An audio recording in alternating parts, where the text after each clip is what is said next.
ನಮಸ್ಕಾರ, ಶುಭೋದಯ. ಸಂಕಲ್ಪ ಸಿದ್ಧಿ ಕಾರ್ಯಕ್ರಮಕ್ಕೆ ತಮ್ಮೆಲ್ಲರಿಗೂ ಆತ್ಮೀಯ ಪ್ರೀತಿಯ ಸ್ವಾಗತ ಹೇಳ್ತಾ ಇರೋದು ನಾನು ಉಷಾ. ಮೊದಲನೇ ಬಾರಿ ಚಾನಲ್ ವೀಕ್ಷಿಸ್ತಿದ್ದೀರಾ ಅಂತಂದರೆ ಈಗಲೇ ನಮ್ಮ ಚಾನಲ್ನ ಸಬ್ಸ್ಕ್ರೈಬ್ ಮಾಡಿ, ನಮ್ಮ ವೀಡಿಯೋಸ್ನ ಲೈಕ್ ಮಾಡಿ. ಜೀವನದಲ್ಲಿ ಬರ್ತಿರುವಂಥ ತೊಂದರೆಗಳು, ಸಮಸ್ಯೆಗಳು, ಕಷ್ಟಗಳು ಒಂದಾದ್ಮೇಲೆ ಒಂದು ಬರ್ತಾ ಇದೆ. ಎಲ್ಲ ರೀತಿ ಪರಿಹಾರ ಮಾಡ್ಕೊಳ್ತಾ ಇದ್ದೀವಿ. ಆದರೂ ಕೂಡ ಇರುವಂಥ ಸಮಸ್ಯೆಯಿಂದ ನಮಗೆ ಸೊಲ್ಯೂಷನ್ ಸಿಗ್ತಿಲ್ಲ ಅಂತಂದರೆ ಖಂಡಿತವಾಗ್ಲೂ ಚಿಂತೆ ಮಾಡಬೇಡಿ. ಇವತ್ತೇ ಈಗಲೇ ನೀವು ಅಕ್ಷಯ ವೃಕ್ಷವನ್ನು ಬರ್ಮಾಡ್ಕೊಳ್ಬೋದು.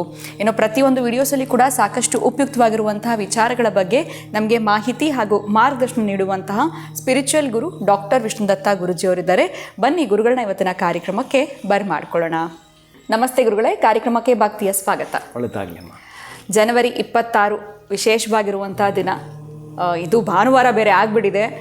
ಗಣರಾಜ್ಯೋತ್ಸವ, ಇದರ ವಿಶೇಷತೆ ಏನೆಲ್ಲ ತಿಳಿಸ್ಕೊಡ್ತೀರಾ ನಮ್ಮ ವೀಕ್ಷಕರಿಗೆ? ಇದ್ರ ಬಗ್ಗೆ ತಿಳಿಸಿ ಗುರುಗಳು. ಬೇರೆ ಜನ ಬಿದ್ದಿದ್ರೆ ರಜಾ ಸಿಗ್ತಾ ಇತ್ತು ಅನ್ನೋ ಉದ್ದೇಶವಾಗಿ ಭಾನುವಾರ ಬಂದಿದೆ ಗುರುಗಳೇ. ಓಂ ವಿಶ್ವಸ್ಮೈ ನಮಃ. ನನ್ನ ಪ್ರೀತಿಯ ಬಂಧುಗಳೇ, ಈಗ ಒಂದು ಮಹಾ ಹಬ್ಬ ನಡೀತಾ ಇದೆ. ನಮ್ಮ ಭಾರತ ದೇಶದಲ್ಲಿ ಮಹತ್ತರವಾಗಿರ್ತಕ್ಕಂಥ ಒಂದು ಹಬ್ಬ ನಡೀತಾ ಇದೆ. ಅದಕ್ಕಿಂತಲೂ ಮಹತ್ತರವಾದ ಹಬ್ಬ ಅಂತ ಹೇಳಬಹುದು ಇದನ್ನು ನಮಗೆ, ನಮ್ಮ ಪಾಲಿಗೆ ಇದೆ. ಯಾಕಂದರೆ 1950 ಜನವರಿ 26 ಗಣರಾಜ್ಯೋತ್ಸವ ದಿನ. ಅಂದರೆ ಸಂವಿಧಾನವನ್ನು ಬರೆದ್ರಲ್ಲ, ಬ್ರಿಟಿಷರಿಂದ ಕಿತ್ಕೋಬೇಕಾದ್ರೆ ಅಷ್ಟು ಈಸಿ ಇರಲಿಲ್ಲ. ಜೊತೆಗೆ ಆವತ್ತಿನ ಕಾಲಕ್ಕೆ ಇದ್ದಿದ್ದು ಈ ಅಸ್ಪೃಶ್ಯತೆಗಳು, ತಲೆ ನೋವು, ಅದು ಇದು ಇವೆಲ್ಲ ಎಂತಹದ್ದು ಹುಟ್ಟಾಕಿದ್ವು ಅಂತಂದರೆ ಬಹಳ ತಲೆನೋವು ಹುಟ್ಟಾಕಿತ್ತು. ಆ ಥರದಿಂದ ತಪ್ಪಿಸ್ಕೊಂಡು 296 ಜನ ಬಹುಶಃ ಈ ಸಂವಿಧಾನವನ್ನು ಬರೀಲಿಕ್ಕೆ ಒಂದು ತಂಡ ಅಂತ ರಚನೆ ಆದರೆ ಅದರೊಳದಷ್ಟು ಜನ ಕಿತ್ಕೊಂಡು ಹೋಗೋದು, ಇನ್ನೊಂದಷ್ಟು ಜನ ಸೇರಿಸುವಂಥದ್ದು.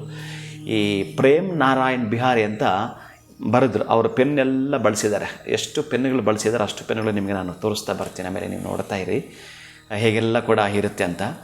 ಆಮೇಲೆ ಎಷ್ಟು ಕಷ್ಟಪಟ್ಟು ಅದನ್ನು ಸಂವಿಧಾನವನ್ನು ಬರೆದ್ರು ಆವತ್ತಿನ ಕಾಲಕ್ಕೆ ಅಂತಂದರೆ, ಈ ಅಂಬೇಡ್ಕರ್ ಏನು ಪ್ರಧಾನವಾಗಿ ಅಧ್ಯಕ್ಷ ಸ್ಥಾನ ವಹಿಸಿದ್ದರೋ ಇವರ ಹಿಂದೆ ಇರ್ತಕ್ಕಂಥವ್ರು ಆ ಅಂಬೇಡ್ಕರ್ ಹೇಳ್ಕೊಂಡಿದ್ದಾರೆ. ಬಹುಶಃ ನಾನು ಏನು ಮಾಡಿದ್ದೇನೋ ಇದೆಲ್ಲ ಕೂಡ ಬೆನಗಲ್ ಶ್ರೀ ನರಸಿಂಗರಾವ್ ಅವರಿಗೆ ಸಲ್ಲಬೇಕು ಅಂತ ಹೇಳಿದ್ದಾರೆ.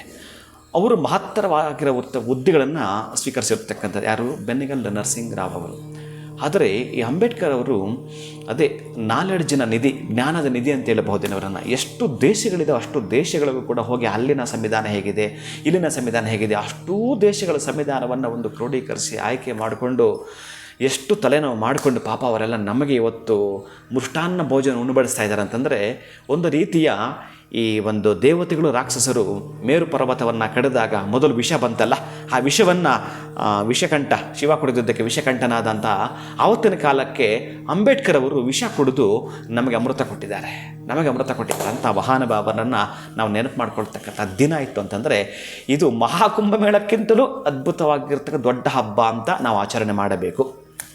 ಏನೀಗ ನಾವು ಏನು ನಮ್ಮದಾಗಿರ್ತಕ್ಕಂತಹದ್ದು ಕ್ಯಾಪಿಟಲ್ ಸಿಟಿ ಅಂತ ಕರಿತೀವೋ ಅಲ್ಲಿ ಮಾತ್ರ ನಾವು ಡೆಲ್ಲಿಯಲ್ಲಿ ಕೆಂಪುಕೋಟೆ ಮೇಲೆ ಈ ಧ್ವಜವನ್ನು ಆರಿಸಿ ಸುಮ್ಮನಾಗಿಬಿಡ್ತಕ್ಕಂಥ ಒಂದಷ್ಟು ಸಿಹಿ ಹಂಚಿಬಿಡ್ತಕ್ಕಂಥ ದಿನ ಅಲ್ವೇ ಅಲ್ಲ. ಯಾಕಂದರೆ 1,45,000 ಶಬ್ದಗಳಿರ್ತಕ್ಕಂತಹದ್ದು ಏನು ಇದೆಯೋ ಈ ಮಹತ್ತರವಾಗಿರ್ತಕ್ಕಂಥ ಗ್ರಂಥ, ಇದಕ್ಕೆಲ್ಲ ಕೂಡ ಯಾರು ಕಾರಣಕರ್ತರು, ಎಷ್ಟು ಜನ ಇದಕ್ಕೆ ಕೆಲಸ ಮಾಡಿದ್ರು, ಎಷ್ಟು ವರ್ಷಗಳ ಕೆಲಸ ಮಾಡೋದು ಅಂತೆಲ್ಲ ಲೆಕ್ಕ ಮಾಡಿ ನಿಧಾನಕ್ಕೆ ಒಂದು ಸಲ ಇಣುಕಿ ನೋಡಿದ್ರೆ ಬಹುಶಃ ಇಂಚಿಂಚು ಗಮನಿಸಿದ್ರೆ ನಮಗೆ ಅದರ ಕಷ್ಟ ಏನು, ಎಷ್ಟು ತೊಂದರೆ ತಾಪತ್ರಯವನ್ನು ಪಡ್ಕೊಂಡು ಇವರೆಲ್ಲ ಕೂಡ ನಮಗೆ ಕೊಟ್ಟಿದ್ದಾರೆ. ಎಷ್ಟು ಜನ ಸದಸ್ಯರಿದ್ದರು ಅದರಲ್ಲಿ, ಇವರೆಲ್ಲ ಕೂಡ ಏನು ಸುಮ್ಮನೆನಾ? ಇವತ್ತೊಂದು 4 ಜನ ಮನೆಯಲ್ಲಿ ಇರ್ತಕ್ಕಂಥವ್ರು ನಿಭಾಯಿಸೋದೇ ಕಷ್ಟ ಆಗಿದೆ. ಹೌದು. ಹೆಂಡತಿನ ಒಂದು ಮಾತು ಅಂದರೆ ಕಡಿಮೆ, 2 ಅಂದರೆ ಜಾಸ್ತಿ. ಇನ್ನು ಗಂಡನನ್ನೋ ಮಾತಾಡೋದು ಮಾತಾಡೋದಂದ್ರೆ ಕಷ್ಟ, ಮಕ್ಕಳನ್ನೋ ಸುಮ್ಮನೆ ಹೋಗೋಬಾರ ಅಂದರೆ ಕಷ್ಟ. ಹೀಗೆ ಒಂದು ಸಂಸಾರ 4 ಜನವನ್ನೇ ನೀವು ನಿಧಾನಕ್ಕೆ ಯೋಚನೆ ಮಾಡಿ ಎಷ್ಟು ತಲೆನೋವಾಗಿದೆ ಅಂತ. ಅವತ್ತು ಪಂಥಗಳು, ಜಾತಿಗಳು, ದೇಶಗಳು, ಅದರಲ್ಲೂ ಈ ಸಂವಿಧಾನ ರಚನೆ ಮಾಡಲಿಕ್ಕೆ ಪ್ರಮುಖರನ್ನು ಒಂದಷ್ಟು ಜನವನ್ನು ನಾನು ನೆನಪು ಮಾಡಿಕೊಳ್ಳುತ್ತಾ, ಯಾಕಂದರೆ 296 ಕೂಡ ನೆನಪು ಮಾಡಿಕೊಳ್ಬೇಕು. ನಾವು ಒಂದು ಕೃತಜ್ಞತೆ ಸಲ್ಲಿಸಬೇಕು ಅವರೆಲ್ಲರಿಗೂ ಕೂಡ. ಅದರಲ್ಲಿ ಪ್ರಧಾನವಾಗಿ ನಮಗೆ ಇವತ್ತು ಏನು ಜನವರಿ 26 ರಿಪಬ್ಲಿಕ್ ಡೇ ಗಣರಾಜ್ಯೋತ್ಸವ ಅಂತ ಆಚರಣೆ ಮಾಡ್ತೀವಿ. ಸಂವಿಧಾನ ನಾನು ಹೇಳೋದೊಂದು ನಿಮಗೆ ಒಂದು ಕಿವಿ ಮಾತು ಏನು ಅಂತಂದರೆ, ಎಚ್ಚರಿಕೆ ಕರೆಗಂಟೆ ಏನಂತಂದರೆ, ನಿಮ್ಮ ಮಕ್ಕಳಿಗೆ ಪುಸ್ತಕಗಳು ಹೇಗೋ ಅವರ ಒಂದು ಬದುಕನ್ನು ಕಟ್ಟಿಕೊಳ್ಳಲಿಕ್ಕೆ ಪ್ರತಿಯೊಬ್ಬರಿಗೂ ಕೂಡ ಅವರದೇ ಆಗಿರ್ತಕ್ಕಂತಹದ್ದು ಏನು ಧರ್ಮಗ್ರಂಥ ಇದೆಯೋ ಅದರ ಜೊತೆಗೆ ಇದನ್ನೂ ಕೂಡ ನೀವು ಏನು ಸಂವಿಧಾನವನ್ನು ಕೂಡ ನೀವು ಧರ್ಮಗ್ರಂಥದ ರೀತಿಯಲ್ಲಿ ಮನೇಲಿ ಇಟ್ಟುಕೊಂಡ್ರೆ ಬಹುಶಃ ಕಾನೂನಲ್ಲಿ ನಡೀತಾ ಇರ್ತಕ್ಕಂಥದ್ದು ಏನು ಹೇಗೆ ಅಂತ ಕೆಲವೊಂದು ತಿಳ್ಕೊಂಡಾಗತ್ತೆ, ಬಹುಶಃ ತಿಳಿದುಕೊಂಡಾಗತ್ತೆ. ಅದರ ಪ್ರಕಾರ ಯಾಕೆ ಇದೆ, ನಾನು ನಿಮಗೊಂದು ಉದಾಹರಣೆ ಕೊಟ್ಟು ಹೇಳ್ತೀನಿ. ನಮ್ಮ ಆಶ್ರಮಕ್ಕೆ ಸಂಬಂಧಪಟ್ಟ ಹಾಗೆ ಒಬ್ಬಾಕೆ ಆಂಧ್ರದಲ್ಲಿ ಏನು ಇದೆಯೋ ನಮಗೆ ಸಂಬಂಧಪಡ್ತಕ್ಕಂಥ ಆಶ್ರಮದಲ್ಲಿ ಈ ಗೋವುಗಳನ್ನ ರಕ್ಷಣೆ ಮಾಡ್ತಕ್ಕಂಥದ್ದಿದೆ. ಆಕೆ ನಮ್ಮ ಈ ಕರ್ನಾಟಕ ಆಂಧ್ರ ಬಾರ್ಡ್ರ್ ಏನು ಬರುತ್ತೋ ಅಲ್ಲಿ ಈ ಗೋವುಗಳನ್ನು ಕಸಾಯಿಖಾನೆಗೆ ತುಂಬಿಸ್ಕೊಂಡು ಹೋಗ್ತಾಯಿದ್ರು. ಗೋವುಗಳನ್ನು ಕಸಾಯಿಖಾನೆಗೆ ತುಂಬಿಸ್ಕೊಂಡು ಹೋಗ್ತಾಯಿದ್ರು. ಅಲ್ಲಿ ಹೋಗಿ ನಮ್ಮ ಒಂದು ನವಶಕ್ತಿ ಪೀಠಮಿಗೆ ಸಂಬಂಧಿಸಿದ ಒಬ್ಬ ಹೆಣ್ಣು ಮಗಳು ಹೋಗಿ ಅಲ್ಲಿ ಅದನ್ನು ಅಡ್ಡ ಹಾಕ್ತಾಳೆ. ಬಹಳ ದೌರ್ಜನ್ಯವನ್ನು ಮಾಡ್ತಾರೆ. ಏನು ಮಾಡೋದು ಆಕೆಯನ್ನು ಪಕ್ಕಕ್ಕೆ ಸರಿದು ಹೋಗ್ಲಿಕ್ಕೆ ಪ್ರಯತ್ನ ಪಡ್ತಾರೆ. ಮತ್ತು ಆ ಒಂದು ಲಾರಿಯನ್ನು ಅಟ್ಟಿಸ್ಕೊಂಡು ಬಂದು ಎಲ್ಲಿ ತನಕ ಬರ್ತಾಳೆ ಅಂತಂದರೆ ಬಹುಶಃ ನಮ್ಮ ಚಿಕ್ಕಬಳ್ಳಾಪುರ ಜಿಲ್ಲೆಗೆ ಸೇರಿರೋಂಥ ಗುಡಬಂಡಿ, ಅಲ್ಲಿಗೆ ಗುಡಬಂಡಿ ಅಲ್ಲಿಗೆ ಆ ಸಮೀಪ ಬಂದಾಗ ಅಲ್ಲೂ ಕೂಡ ಬಹಳ ದಾಳಿ ನಡೆಸ್ತಾರೆ. ಕೊನೆಗೆ ಆ ಒಂದು ಗುಡಬಂಡಿ ಪೊಲೀಸ್ ಸ್ಟೇಷನ್ ತನಕ ಈ ಮೆಸೇಜ್ ಹೋಗುತ್ತೆ. ಅದಾದ ನಂತರ ಆಕೆಯನ್ನು ಬಹಳ ಅವ್ಯಾಜ ಶಬ್ದಗಳಿಂದ ಮಾತಾಡ್ತಾರೆ. ನಿಂದೆ ಸರ್ ಎಲ್ಲ ಆಯಿತು. ಆ ಮಗು ನನಗೆ ಕರೆ ಮಾಡಿದಾಗ ಎಲ್ಲ ಆಯಿತು ಗುರುಗಳ, ನನಗೆ ಗೋರಕ್ಷಣೆ ಮಾಡೋಕ್ಕಂತ ಹೋಗ್ತಾಯಿದ್ರು, ಆಗ್ತಾ ಇಲ್ಲ, ಇಷ್ಟು ಕಷ್ಟ ಕೊಡ್ತಾಯಿದ್ರು. ನಾವಿರೋದು ಒಂದು 4 ಜನ, ಅವರ 100 ಜನ ಬಂದಿದ್ದಾರೆ. ಈಗ ಇವರು ಬಿಡೋದೇ ಇಲ್ಲ ಅಂತ ಹೇಳ್ತಾ ಇದ್ದಾರೆ, ಏನು ಮಾಡೋದು ಅಂತ ಕೇಳಿದರು.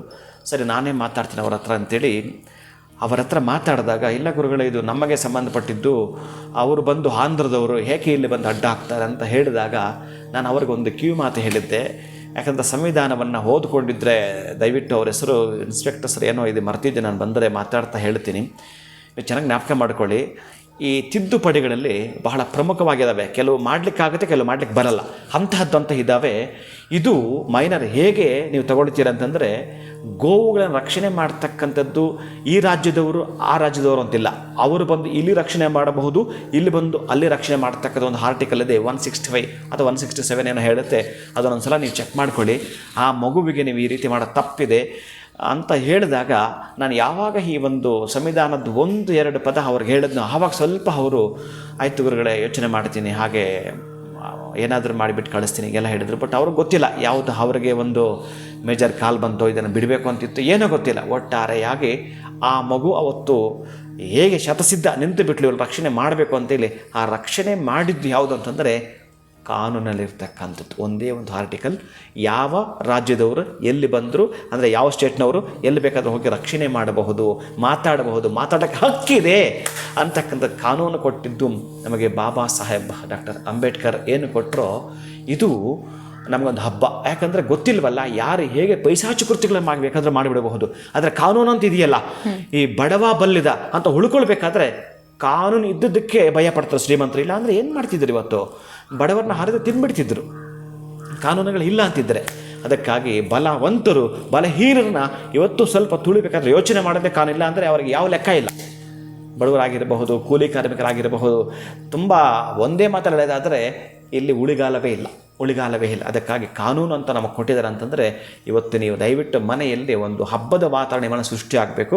ಹಾಗಾಗಿ ಜನವರಿ 26 ಏನು ನಮಗೆ ಪ್ರತಿ ವರ್ಷ ಬರುತ್ತೋ ಮಹತ್ತರವಾಗಿರ್ತ ಹಬ್ಬ, ನಮ್ಮ ಬದುಕಿನ ಕಣ್ಣು ತೆರೆಸುವಂಥ ಹಬ್ಬ, ನಮ್ಮ ಒಂದು ಜೀವಕ್ಕೆ ಚೈತನ್ಯ ಕೊಡ್ತಕ್ಕಂಥ ಹಬ್ಬ, ನಮ್ಮ ಒಂದು ಮುಂದಿನ ಪೀಳಿಗೆಗೂ ಸಹ ಈ ಹಬ್ಬವನ್ನು ಹೇಗೆ ಮಾರ್ಪಾಟು ಮಾಡ್ಕೊಂಡು ಹೋಗಬೇಕು ಅಂತಂದರೆ ಖುಷಿಯ ಸಂತೋಷದ ದಿನವನ್ನಾಗಿ ಮಾಡ್ಕೊಳ್ತಕ್ಕಂಥ ಈ ದಿನ ಯಾವಾಗಲೂ ನಿಮ್ಮ ಮನೆಯಲ್ಲಿ ಏನೇ ಹಬ್ಬಕ್ಕೆ ಈ ಒಂದು ತೋರಣ ಕಟ್ಟುತ್ತೀರೋ ಅಂತಹ ಹಬ್ಬ ಆಚರಣೆಯನ್ನು ಮಾಡಿಕೊಡುತ್ತಾ ಸಂವಿಧಾನನ ಒಮ್ಮೆ ಹಿಣಿಕೆ ನೋಡ್ತಕ್ಕಂತಹದ್ದು ನೀವು ಮಾಧ್ಯಮದಲ್ಲಿ ನೋಡ್ತಿರ್ತೀರಿ. ಯಾಕಂತಂದರೆ ನಮ್ಮ ಭಾರತ ದೇಶದ ಸೈನ್ಯವನ್ನು, ಆ ಸೈನ್ಯದ ಬಲ ಪ್ರಚುರಪಡಿಸ್ತಾ ಇರ್ತಕ್ಕಂಥ ಎಲ್ಲ ದೇಶದ ಕಣ್ಣು, ಈ ಜಗತ್ತಿನ ಎಲ್ಲರ ಕಣ್ಣು ನಮ್ಮ ದೇಶದ ಸೈನ್ಯದ ಮೇಲೆ ಇವತ್ತಿರುತ್ತೆ. ನೋಡ್ತಾ ಇರ್ತಾರೆ ಇವರು ಏನೇನು ಮಾಡ್ತಾರೆ ಅಂತ.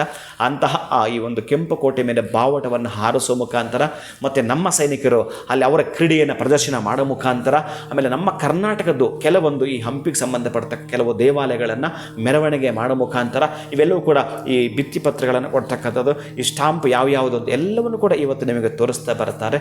ಅಂತಹ ಅದ್ಭುತವಾಗಿರೋ ದಿನವನ್ನು ನೀವೆಲ್ಲರೂ ಕೂಡ ಖುಷಿಯಾಗಿ ಸಂತೋಷವಾಗಿ ವೆಲ್ಕಮ್ ಮಾಡ್ಕೊಳ್ತೀರ ಅಂತ ಹೇಳ್ತಾ, ನಿಮ್ಮೆಲ್ಲರೂ ಕೂಡ ಒಳ್ಳೆಯ ವೃದ್ಧಿಯನ್ನು, ಅಭಿವೃದ್ಧಿಯನ್ನು, ಸಮೃದ್ಧಿಯನ್ನು ನಿಮ್ಮ ಮನೆಯಲ್ಲಿ ಒಬ್ಬ ವಿವೇಕಾನಂದ ಇರಲಿ, ನಿಮ್ಮ ಮನೆಯಲ್ಲಿ ಒಬ್ಬ ಅಂಬೇಡ್ಕರ್ ಇರಲಿ, ನಿಮ್ಮ ಮನೆಯಲ್ಲಿ ಒಬ್ಬ ಸ್ವಾಭಿಮಾನದ ಭಾರತ ರತ್ನ ಇರಲಿ ಅಂತ ಈ ಮೂಲಕ ನಾನು ಆಶಿಸ್ತೇನೆ. ಮಂಗಳಾಶಾಸನವನ್ನು ಮಾಡ್ತೇನೆ ನನ್ನ ಪ್ರೀತಿಯ ಬಂಧುಗಳೇ. ಮತ್ತು ಈ ಸಂವಿಧಾನ ಸಭೆಯನ್ನು ರಚನೆ ಮಾಡಿರ್ತಕ್ಕಂಥ ಕೆಲವು ಹೆಸರನ್ನು ನಾನು ಹೇಳ್ತಾ ಇರ್ತೀನಿ. ನೀವು ಇನ್ನೂ ಕೂಡ ಅವರುಗಳನ್ನು ನೋಡಬಹುದು. ಯಾಕೆ ಅಂತಂದರೆ ಆವತ್ತಿನ ಕಾಲಕ್ಕೆಲ್ಲ ಕೂಡ ಇವತ್ತಿದ್ದ ಹಾಗೆ ಇರಲಿಲ್ಲ, ಕಲರ್ಫುಲ್ಲಾಗಿ ವೈಟ್ ಆ್ಯಂಡ್ ಬ್ಲ್ಯಾಕ್ ಇದ್ದದ್ದು ಅವ್ರ ಫೋಟೋಸು, ಪ್ಲಸ್ ಹಾಗೇ ಆ ಪೆನ್ನಿಬ್ಬ ಎಲ್ಲರೂ ಕೂಡ ನೀವು ನೋಡ್ತೀರಿ. ಬಹುಶಃ ಅದನ್ನು ನೋಡಲಿಕ್ಕೆ ನಮ್ಗೆ ಅವಕಾಶ ಅಂತಿದೆ. ಅದನ್ನು ಬರೆದ್ರಲ್ಲ, ಅಂಬೇಡ್ಕರ್ ಅವರು ಹಿಡಿದಿದ್ದ ಪೆನ್ ಆಗಿರಬಹುದು, ಆ ಸಂವಿಧಾನ ಆಗಿರಬಹುದು, ಆ ಗ್ರಂಥ ಎಲ್ಲಿಟ್ಟಿದ್ದಾರೆ ಅವೆಲ್ಲವೂ ಕೂಡ ಇದೀಗ ನೀವು ಆ ಚಿತ್ರಗಳನ್ನ ನೋಡ್ತಾ ಇದ್ದೀರಿ ಮತ್ತು ಅವರ ಹೆಸರುಗಳು ಕೂಡ ಕೇಳಿಸ್ಕೊಳ್ತೀರಿ. ಇನ್ನು ಸಂವಿಧಾನ ಸಭೆಯ ಪ್ರತಿಭಾವಂತರು, ಸಮಗ್ರ ಭಾರತದ ಆ ಕಾಲದ ಸುಪ್ರಸಿದ್ಧ ನಾಯಕರು, ನ್ಯಾಯಾಂಗ ತಜ್ಞರು, ವಿಚಾರವಾದಿಗಳು ಮತ್ತು ಸಾಮಾಜಿಕ ನೇತಾರರನ್ನು ಸೇರಿಸಿ ಸಂವಿಧಾನ ಸಭೆಯ ರಚನೆಯಾಗಿತ್ತು. ಅವತ್ತಿನ ಕಾಲಕ್ಕೆ doctor BR Ambedkar, Sanjay Phake, Jawaharlal Nehru, C Rajagopalachari, doctor Rajendra Prasad, Vallabhbhai Patel, Kanhaiyalal, Maniklal Munshi, Ganesh Vasudev Mavalankar, Sandeep Kumar Patel, Abdul Kalam Azad, Shyam Prasad Mukherjee, Naini Ranjan Ghosh ಮತ್ತು ಬಲವಂತ ರಾಯ್ ಮೆಹ್ತಾ ಸಂವಿಧಾನ ಸಭೆಯ ಮುಖ್ಯ ಸದಸ್ಯರಾಗಿದ್ದರು. ಇನ್ನು ಈ ಸಭೆಯಲ್ಲಿ ಪರಿಶಿಷ್ಟ ಜಾತಿಯ 30 ಪ್ರತಿನಿಧಿಗಳಿದ್ದರು. ಫ್ರಾಂಕ್ ಹ್ಯಾಂಥನಿ ಆಂಗ್ಲೋ ಇಂಡಿಯನ್ ಸಮುದಾಯದ ಪ್ರತಿನಿಧಿಯಾಗಿದ್ದರು. ಪಾರ್ಸಿ ಸಮುದಾಯದ ಪ್ರತಿನಿಧಿಯಾಗಿ HP ಮೋದಿ ಸಂವಿಧಾನ ಸಭೆಯಲ್ಲಿ ಭಾಗವಹಿಸಿದ್ದರು. ಇನ್ನು ಹರೇಂದ್ರ ಕುಮಾರ್ ಮುಖರ್ಜಿ ಕ್ರಿಶ್ಚಿಯನ್ ಸಮುದಾಯವನ್ನು ಪ್ರತಿನಿಧಿಸಿದ್ದರು. ಆಲಿ ಬಹುದಾರ್ ಗುರುಂಗ್ ಗೂರ್ಖಾ ಸಮುದಾಯದ ಪ್ರತಿನಿಧಿಯಾಗಿದ್ದರು. ಬೆನಗಲ್ ನರಸಿಂಗರಾವ್, ಕೃಷ್ಣಸ್ವಾಮಿ ಅಯ್ಯರ್, KM ಮುನ್ಸಿ ಮತ್ತು ಗಣೇಶ್ ಮಾಲ್ವಂಕರ್ ಸಂವಿಧಾನ ಸಭೆಯಲ್ಲಿ ಹೆಸರಾಂತ ನ್ಯಾಯಾಧೀಶರಾಗಿದ್ದರು.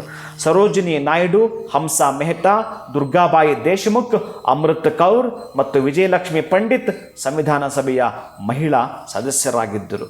ಇನ್ನು ಈ ಒಂದು ಪೆನ್ನುಗಳನ್ನು ಬಳಸಿ ಈ ಸಂವಿಧಾನವನ್ನು ಬರೆದದ್ದು ಮತ್ತು ಕೂಡ ಅದಕ್ಕೆ ಸಂಬಂಧಪಟ್ಟ ಹಾಗೆ ಆ ರಚನೆಯನ್ನು ಮಾಡಿರ್ತಕ್ಕಂತಹದ್ದು ಬಹಳ ಪ್ರಮುಖವಾಗಿರ್ತಕ್ಕಂತಹದ್ದು. ಅದರ ಲೋಗೋಗಳು ಅವತ್ತು ಬಿಡುಗಡೆ ಮಾಡಿರ್ತಕ್ಕಂತಹದ್ದು 1946 ಡಿಸೆಂಬರ್ 6 ಸಂವಿಧಾನ ಸಭೆಯ ಸ್ಥಾಪನೆ. ಇದನ್ನು ಫ್ರೆಂಚ್ ಸಂಪ್ರದಾಯ ಅಂತ ರೂಪಿಸಲಾಗಿತ್ತು ಆವತ್ತಿನ ಕಾಲಕ್ಕೆ. ಇನ್ನು 1946 ಡಿಸೆಂಬರ್ 9 ಸಂಸತ್ ಭವನದ ಸೆಂಟ್ರಲ್ ಹಾಲ್ನಲ್ಲಿ ಸಂವಿಧಾನ ಸಭೆಯ ಪ್ರಪ್ರಥಮ ಸಭೆ. ಇದರಲ್ಲಿ ಸಚ್ಚಿದಾನಂದ ಸಿನ್ಹಾ ತಾತ್ಕಾಲಿಕ ಅಧ್ಯಕ್ಷರಾಗಿ ನೇಮಕವಾಗಿದ್ದರು. ಇನ್ನು ಹೀಗೇನೆ ಬಹಳ ಪ್ರಮುಖವಾಗಿ ಮಾತಾಡ್ತಾ ನೋಡ್ತಾ ಹೊರಟ್ರೆ ಬಹುಶಃ ನಮಗೆ ಸಿಗ್ತಕ್ಕಂತಹದ್ದು ಈಗಲೂ ಕೂಡ ಈ ಸಂವಿಧಾನದ ಇಂಗ್ಲಿಷ್ ಮತ್ತು ಹಿಂದಿ ಮೂಲ ಪ್ರತಿಗಳನ್ನು ಸಂಸತ್ ಭವನದಲ್ಲಿ ಆ ಒಂದು ಗ್ರಂಥಾಲಯದಲ್ಲಿ ಹೀಲಿಯಂ ತುಂಬಿಸಿದ ಪೆಟ್ಟಿಗೆ ಇಡಲಾಗಿದೆ. ಆ ಪೆಟ್ಟಿಗೆ ಚಿತ್ರ ಕೂಡ ಇದೀಗ ನೀವು ನೋಡ್ತೀರಿ ಕೂಡ. ಮತ್ತು ಆ ಒಂದು ಪೆನ್ನನ್ನು ಬಳಸಿರ್ತಕ್ಕಂಥದ್ದಾಗಿರಬಹುದು, ಈ ಹೀಲಿಯಂ ಆ ಒಂದು ದ್ರಾವಕ ಏನಿದೆ ಅದರ ಒಳಗಡೆ ಇಟ್ಟಿರ್ತಕ್ಕಂಥದ್ದು ಎಲ್ಲವೂ ಕೂಡ ನಮಗೆ ನೋಡ್ತಕ್ಕಂತಹದ್ದು ಒಂದು ಎಷ್ಟು ಅಂತ ನಮಗೊಂದು ಶಕ್ತಿ ತುಂಬಿಸಿಬಿಡುತ್ತೆ ನಮ್ಮ ಬಾಡಿ ಒಳಗಡೆ. ಅರೆ ಇಷ್ಟೆಲ್ಲ ಆವತ್ತಿನ ಕಾಲಕ್ಕೆ ಕಷ್ಟಪಟ್ಟುಕೊಂಡು ಮಾಡಿರ್ತಕ್ಕಂಥದ್ದು, ಅದರಲ್ಲೂ ಕೂಡ ಎಷ್ಟು ಪ್ರಮುಖ ಪಾತ್ರ ಯಾರ್ಯಾರು ವಹಿಸಿದ್ರು, ಅದರಲ್ಲಿ ಈ ದೇಶ ವಿದೇಶಗಳಲ್ಲಿ ಎಷ್ಟು ಯಾವ ದೇಶದ ಸಂವಿಧಾನ ಹೇಗೆ ನಡೆದಿತ್ತು ಇದೆಲ್ಲವನ್ನು ಕೂಡ ಕ್ರೋಢೀಕರಿಸಿ ಬಹುಶಃ 4400 ಮಾತ್ರ ನಮಗೆ ಸಿಗುತ್ತೆ. ಅಷ್ಟು ಪದಗಳು ಎಷ್ಟಿದೆ ನಮಗೆ? 1,45,000. ಮಹಾ ಅಂದರೆ ಎಷ್ಟಿರ್ಬೋದು? 4,400ರಿಂದ 4,500 ಮಾತ್ರ ನಮಗೆ ಅವರ ಅಷ್ಟು ಸಂವಿಧಾನಗಳನ್ನು ಕ್ರೋಢೀಕರಿಸಿದಾಗ ಎಲ್ಲ ದೇಶಗಳದ್ದು ಕೂಡ ನೋಡಿದಾಗ ನಮ್ಮ ದೇಶ ಜಗತ್ತಿನಲ್ಲೇ ಅತ್ಯಂತ ಪ್ರಭಾವಶಾಲಿಯಾಗಿರ್ತಕ್ಕಂಥದ್ದು, ಜಗತ್ತಿನಲ್ಲಿ ಅತ್ಯಂತ ಅದ್ಭುತವಾಗಿರ್ತಕ್ಕಂಥ ಮಹಾನ್ ಗ್ರಂಥ ಅಂತ ಏನಾದಿದ್ದರೆ ಡಾಕ್ಟರ್ BR ಅಂಬೇಡ್ಕರ್ ಅವರು ಕೊಡುಗೆಯಾಗಿ ಕೊಟ್ಟಿರ್ತಕ್ಕಂತಹ ಈ ಒಂದು ಅಂಶ ಅಂತಂದರೆ ನನಗೆ ಇದನ್ನು ಹೇಳಿಕೊಳ್ಬೇಕಾದ್ರೆ ಬಹಳ ಖುಷಿ ಇರುತ್ತೆ, ಹೆಮ್ಮೆ ಇರುತ್ತೆ, ಸಂತೋಷ ಇರುತ್ತೆ. ಯಾಕೆಂದರೆ ಆವತ್ತಿನ ಕಾಲಕ್ಕೆ ಆ ಒಂದು ಅಸ್ಪೃಶ್ಯತೆ ಅಂತ ಇತ್ತಲ್ಲ, ಈ ಜಾತಿ ನಿಂದನೆ ಮಾಡ್ತಾ ಇದ್ರಲ್ಲ, ಅದು ಎಳ್ಳಷ್ಟು ಇಷ್ಟವಾಗದಿರ್ತಕ್ಕಂಥದ್ದು. ಎಳ್ಳಷ್ಟು ಯಾಕಂದರೆ ಅವನು ಕೂಡ ಮನುಷ್ಯನೇ, ಇವನು ಕೂಡ ಮನುಷ್ಯನಾಗಿರ್ತಾನೆ. ಅಂದರೆ ಇಂಥ ಜಾತಿಯಲ್ಲಿ ಹುಟ್ಟಬೇಕು ಅಂತ ನಾವೇನು ಅಪ್ಲಿಕೇಶನ್ ಹಾಕ್ಕೊಂಡಿರೋದಿಲ್ಲ ಯಾವುದೇ ಕಾರಣಕ್ಕೂ ಕೂಡ. ಆದರೆ ಯಾಕೋ ಏನೋ ಈ ತಾರತಮ್ಯಗಳು ಅಷ್ಟು ಇಷ್ಟವಾಗಲಿಲ್ಲ. ಆದರೆ ಆವತ್ತಿನ ಕಾಲಕ್ಕೆ ನಮ್ಮ ತಾತ ಯಾವುದೋ ವಿಚಾರಕ್ಕೆ ಕಿತ್ತಾಡೋದಂದರೆ ಇವತ್ತು ನಾವು ಅದನ್ನೇ ಇಟ್ಕೊಂಡು ಮುಂದುವರಿಬಾರ್ದು. ಒಳ್ಳೆಯದನ್ನು ಬೆಳೆಸ್ಕೊಂಡು, ಒಳ್ಳೆಯದನ್ನು ಉಳಿಸ್ಕೊಂಡು, ಒಳ್ಳೆಯದನ್ನು ಗಳಿಸ್ಕೊಂಡು ಅದರ ಬಗ್ಗೆ ಸಚ್ಚಿಂತನೆ ಅಂತ ಮಾಡಲಿಕ್ಕೆ ಹೊರಟ್ರೆ ಪ್ರತಿ ಹಂತದಲ್ಲೂ ಪ್ರತಿ ಆಯಾಮದಲ್ಲೂ ನಮಗೆ ಒಳ್ಳೆಯದು ಸಿಗ್ತಕ್ಕಂತಹದ್ದು. ಈ ಜಾತಿ ಪದ್ಧತಿಗಳಂತಿದ್ದಾವಲ್ಲ ಇವೆಲ್ಲ ಕೂಡ ಪಕ್ಕಕ್ಕೆ ಇರಿಸಿ ನಾವು ಹೊರಡ್ತೀವಿ ಅಂತಂದರೆ ಒಂದೇ ಜಾತಿ ನಮಗೆ ಕಾಣ್ತಕ್ಕಂಥದ್ದು, ಅದು ಮಾನವ ಜಾತಿ ಅಂತಲೇ ತೊಗೊಳ್ಬೇಕು, ಮಾನವ ಧರ್ಮ ಅಂತಲೇ ತೊಗೊಳ್ಬೇಕು. ಯಾಕೆ ನಾನು ಸ್ವಲ್ಪ ಮುಂದಕ್ಕೆ ಹೋಗಿ ಯೋಚನೆ ಏನು ಮಾಡ್ತೇನೆ ಅಂತಂದರೆ, ಈ ಹಿಂದೂ ಧರ್ಮ, ಕ್ರಿಶ್ಚಿಯನ್ ಧರ್ಮ, ಈ ಮುಸ್ಲಿಂ ಧರ್ಮ ಇವೆಲ್ಲವೂ ಕೂಡ ಮೂಲ ಹುಟ್ಟುತ್ತಲ್ಲ, ಅವತ್ತು ಯಾವೂ ಇರಲಿಲ್ಲ, ಎಲ್ಲವೂ ಕೂಡ ಪುಸ್ತಕಗಳೇ, ಎಲ್ಲೋ ಪುಸ್ತಕಗಳೇ. ಆವತ್ತೇನಾದರೂ ಇತ್ತು ಅಂತಂದರೆ ಈ ಧರ್ಮನ ಪದಾನ ಬಳಸಿದ್ರೆ ಇನ್ನೆಲ್ಲೋ ಒಂದು ಕಡೆ ಲಿಂಕ್ ಕೊಟ್ಬಿಡುತ್ತೆ. ಈ ಮಾನವ ಸಂಘಜೀವಿ, ಮಾನವ ಸ್ನೇಹಿ ಜೀವಿ, ಮಾನವ ಸಹನಾಜೀವಿ ಇದನ್ನಷ್ಟೇ ತೆಗೆದುಕೊಂಡು ಹೊರಟ್ರೆ ಬಹುಶಃ ಇವತ್ತು ನಮಗೆ ಅವರು ಕೊಡುಗೆಯಾಗಿ ಕೊಟ್ಟಿರ್ತಕ್ಕಂತಹದ್ದು ಏನಿದೆಯೋ, ಅಭೂತಪೂರ್ವವಾಗಿರ್ತಕ್ಕಂಥದ್ದು ಏನಿದೆಯೋ, ಈ ಒಂದು ಜನವರಿ 26 ಗಣರಾಜ್ಯೋತ್ಸವದ ದಿನ ಆಚರಣೆ ಮಾಡಲಿಕ್ಕೆ ಒಂದು ಉತ್ಸವ.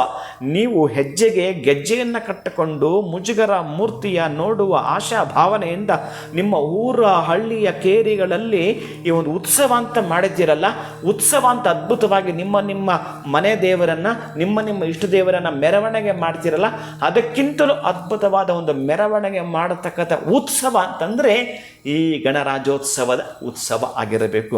ನನ್ನ ಪ್ರೀತಿಯ ಬಂಧುಗಳೇ, ಖುಷಿಯನ್ನು ಸಂತೋಷವನ್ನು ಹಂಚಿಕೊಳ್ತಾ ಎಲ್ಲರೂ ಕೂಡ ಸಿಹಿಯ ಮಾತುಗಳನ್ನು ಹಾಡ್ತೀರಿ, ಸಿಹಿಯನ್ನು ಹಂಚಿಕೊಳ್ತೀರಿ. ಒಟ್ಟಾರೆ ಅವರೆಲ್ಲರೂ ಕೂಡ ಹಿರಿಯರನ್ನು ಜ್ಞಾಪಕ ಮಾಡಿಕೊಳ್ಳೋ ಮುಖಾಂತರ ಎಲ್ಲರೂ ಕೂಡ ಒಂದು ಕೃತಜ್ಞತೆ ನಾವೆಲ್ಲರೂ ಕೂಡ ಹೇಳೋಣ. ಪ್ರತಿಯೊಬ್ಬರೂ ಕೂಡ ಕೃತಜ್ಞತಾ ಭಾವದಿಂದ ನಾವು ಪ್ರಾರ್ಥನೆ ಮಾಡೋಣ. ಎಲ್ಲರೂ ಕೂಡ ಒಳಿತಾಗಲಿ. ಖಂಡಿತವಾಗ್ಲೂ ಗುರುಗಳೇ, ಸಂವಿಧಾನ ರಚನೆ ಆದಂತಹ ದಿನ ಇನ್ನು ಜನವರಿ 26 ಕೂಡ ಒಂದು ಹಬ್ಬದ ದಿನ ಅನ್ನೋದ್ರ ಬಗ್ಗೆ ನಮಗೆ ಮಾಹಿತಿಯನ್ನು ತಿಳಿಸ್ಕೊಟ್ರಿ. ವೀಕ್ಷಕರಿಗೆ ಬಹಳ ಧನ್ಯವಾದಗಳು. ತಮಗೆ ನಮಸ್ಕಾರ. ಹರೇ ಶ್ರೀನಿವಾಸ. ಏನು ವೀಕ್ಷಕರೇ, ಇವತ್ತಿನ ವಿಡಿಯೋವನ್ನು ಮುಗಿಸುವಂತಹ ಸಮಯ ಆಗಿದೆ. ಮತ್ತೊಂದು ಹೊಸ ವಿಚಾರದೊಂದಿಗೆ ಮುಂದಿನ ವಿಡಿಯೋನಲ್ಲಿ ಭೇಟಿ ಮಾಡ್ತೀನಿ. ನಮಸ್ಕಾರ.